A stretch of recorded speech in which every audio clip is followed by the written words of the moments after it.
Hello, my Algebra 2 students. We are starting conditional probability. In the warm-up here, it's got a little goof, but let's read through it. It says that a number is chosen at random from the first 10 natural numbers. So natural numbers, those are our counting numbers. So we're just talking about, 1, 2, 3, up to 10.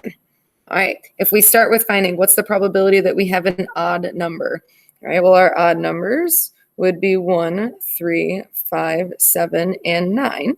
So we've got 1, 2, 3, 4, 5 of them out of 10, or 1/2.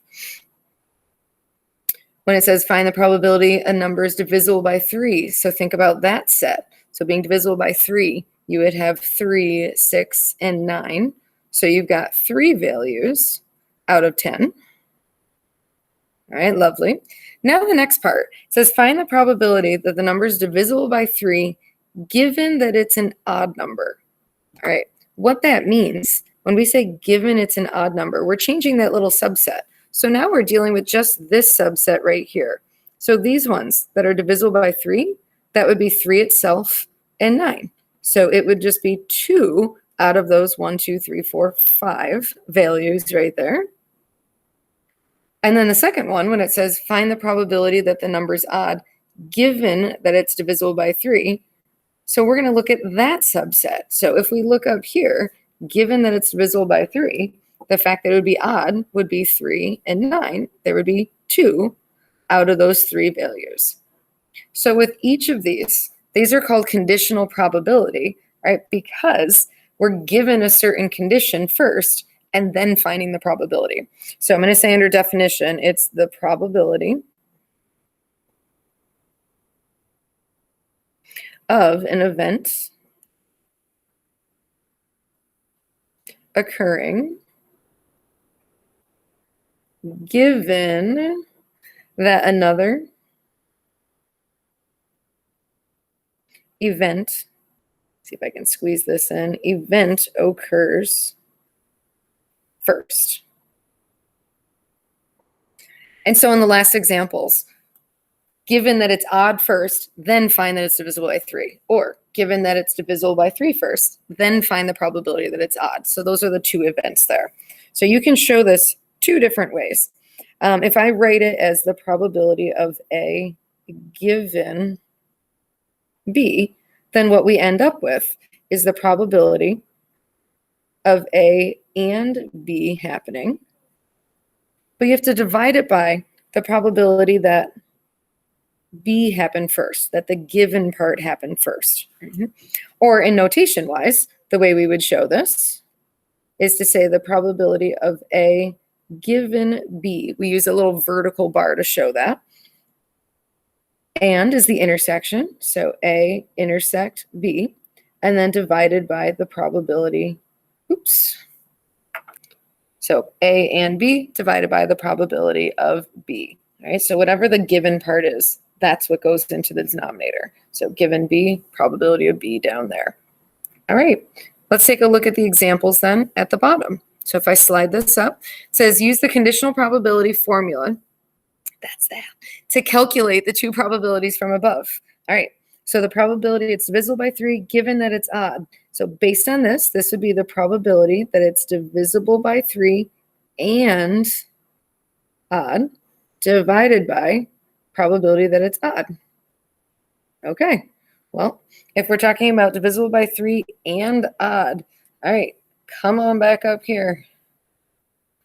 Out of that whole set, the only numbers that are divisible by 3 and odd would be 3 and 9. So there would be those 2 numbers there out of the 10 total. The probability that it was odd, we calculated that. That's the 1 out of 2.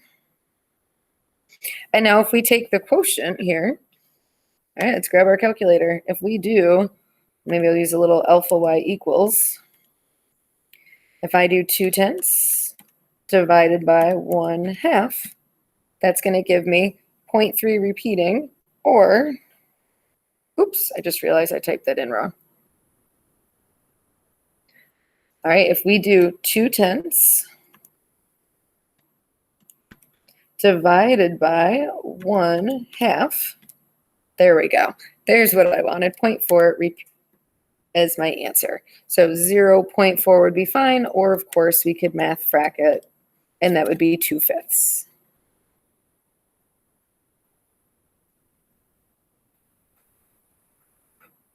Now that 2/5, ta-da, that matches this guy. All right, find the probability that it's odd, given that it's divisible by 3.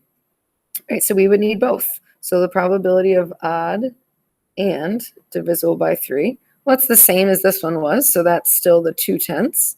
And then you have to divide it by the probability that, in this case, that it's divisible by 3. All right, well, if we divide by the probability is divisible by 3, that was 3/10 right here. This one's even a little bit easier to do. When they have the same denominator, the denominators will knock right out of there, and you get 2/3, which that matches the answer right here. So you can calculate these different ways. It's kind of up to you how you approach it, but that's how the formula works. So now the very last one's on this page. Let's try it again with the formula. You have the probability of A is 0.45, probability of B is 0.35, probability of A and B is 0.10. Find the probability of A given B. So the first part says write the probability of A given B in proper notation. So probability of A given B looks just like that. And then use the formula. So based on the formula, this is the probability of A and B divided by the probability of the second part, B. So they gave us all the info. You just have to know which part to use. So the 0.10 is going up top. Probability of B, that's the 0.35. And then we can take the quotient. So 0.10 divided by 0.35. That's going to give us this. And then math frac it. That actually comes out very nicely to just be 2/7. So even if we don't know like what the heck this stands for, we can still calculate it using the rule. So this one, given, there we go. Given the probability of B given A. All right, so they're giving you that new stuff. And the probability of P and A is 0.6. Find the probability of just A. All right, so all this is trying to show is that if I know this formula, I can kind of plug in anywhere I need to and solve for the missing piece of it. So what I mean by that, probability of B given A, that's the same as B and A on top, which is the same as A and B. Don't forget, we just said that that's commutative, so I could put B here and then A or vice versa. But what matters is in the bottom goes the probability of the second part of A. So that's the rule. Now I want you to plug in the parts that you know. I know that this part on the left is 0.85. I know on the right that the numerator is 0.60. I don't know what the denominator is, so you can call it X or you can call it the probability of A. Hold on one second. Yes, Gracie, what do you need? Jeets in her yard.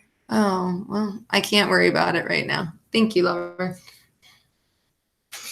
Our neighbor's dog loves our yard now that we have a puppy, so my Gracie girl was letting me know. All right, let's cross multiply. We get 0.85 times the probability of A equals 0.60, and then you're going to divide both sides by that 0.85.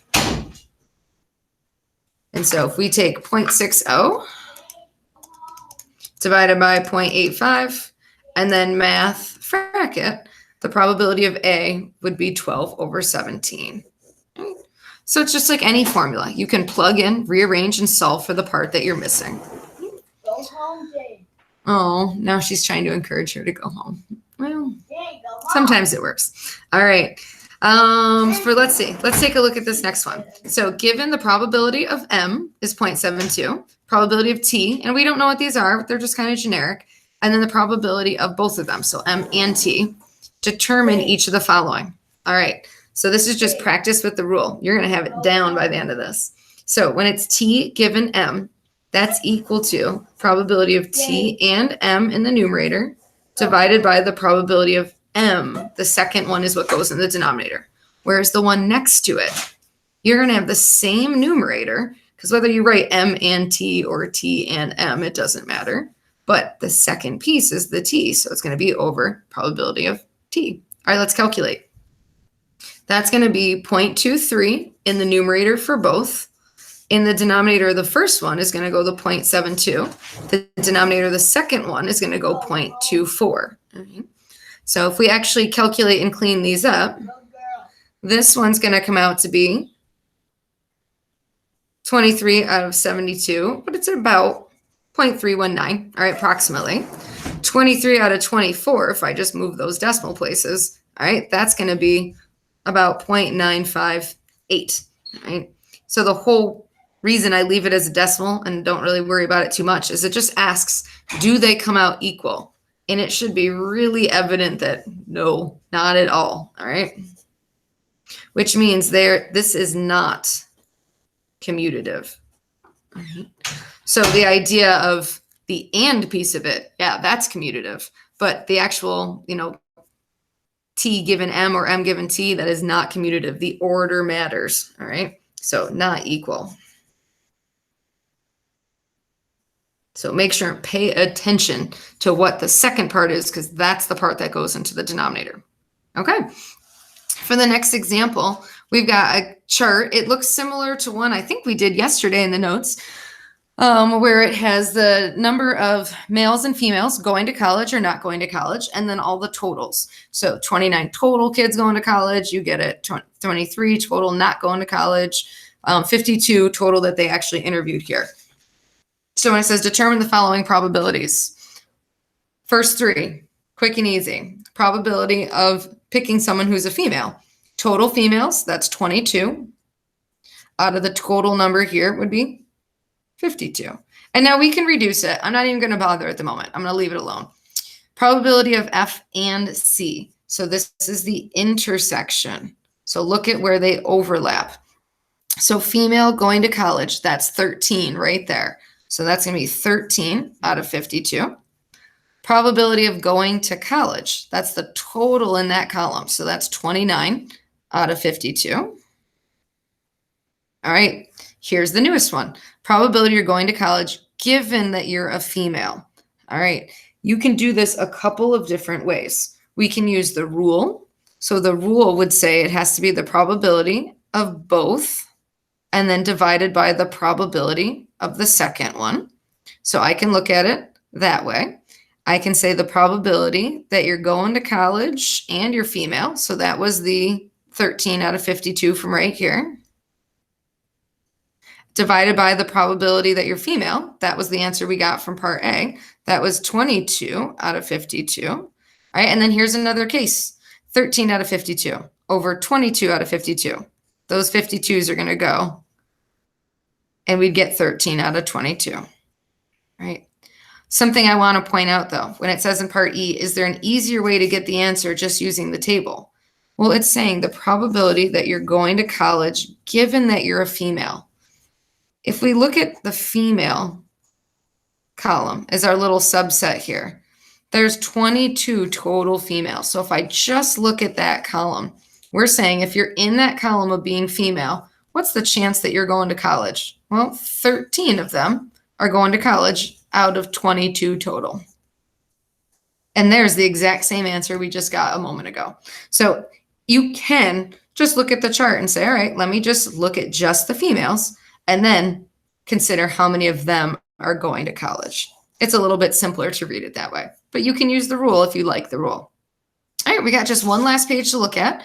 I think my posted notes on the website might even have an extra page, so have fun with that. But you obviously, if you're taking notes along with me, you don't have to worry about that too much. I just didn't want you to think that you were missing a page in your packet. You're not. It's fine. All right. Last page here. It's saying in a certain class of students, 27 students, you've got the data in the Venn diagram. So those that have brown hair, those that have blue eyes, this is just stands for the whole set of students. And then there's 4 people that fall outside of that, meaning they don't have brown hair and they don't have blue eyes, so they don't fit into either. All right. Find the probability that someone has brown hair given that they have blue eyes. So I want to take the approach of what we did the last time. I want you to look at just this little subset. So if you're in the blue eyes circle, if I ignore everything else and I just look in that blue eyes circle, right, it's saying, what's the chance that you have brown hair? So with being within the blue eyes circle, there's one person there that has brown hair out of the 9 people total, because you got to put the 8 and 1 together, that have blue eyes. So this would be 1 out of 9. It says find the probability that a student chosen at random has blue eyes given that he or she has brown hair. Well, that would read the opposite. So blue eyes given that they have brown hair. So look for that word given, and then you know that this is your setup. So in this case, I need both, but then you're dividing by the brown hair part of it this time. So the both would be the 1. The brown hair part, I've got a total of 15 people there. And there you go. All right. And if you cover it up, it should hopefully make sense. Yeah, there's 15 people. What's the chance that you have blue eyes given that you're in that brown hair circle? Well, just one of you. So there you are. All right. The last part. It says the formula for conditional probability is B given A equals both of them divided by the probability of A. And it says solve this formula for the probability of A and B. All I mean is just rearrange the formula. That's all we're asking to do here. So if we think about like throwing this over 1, you can cross multiply and we can say that the probability of A and B is equal to the probability of A times the probability of B given that A has happened. All right. And now if you think about that and you're like, wait, what? And loosely turns into you're going to multiply over here. So when I see the word and, it's going to translate to multiply. If you look at what we're doing, we're multiplying the probability of A times the probability of B. The only difference is, does A happening, change this at all? Right? So it says we say 2 events A and B are blank if the following is true. And in this case, if the probability of B given A equals B and the probability of A given B equals A, we would say that they are independent. Now, it looks a little wordy at the moment, but what that means is they're saying the probability of B, given that A has happened, is just the same as B all by itself, meaning that A had no effect on it. And if the probability of A, given that B has happened, is the same as just the plain old probability of A, means that B had no effect on it. Right? So like, what's the probability you're going to pass your math test given that there's a storm out in California? It's probably not going to change any. Like that second event is probably not going to affect the first one at all. So they would probably be independent events. Like they don't have any bearing on each other. Right? So when it says interpret what the definition of independent events means in your own words, you can write it down however you want, but basically something to the effect of getting across that, the events do not have any impact on each other.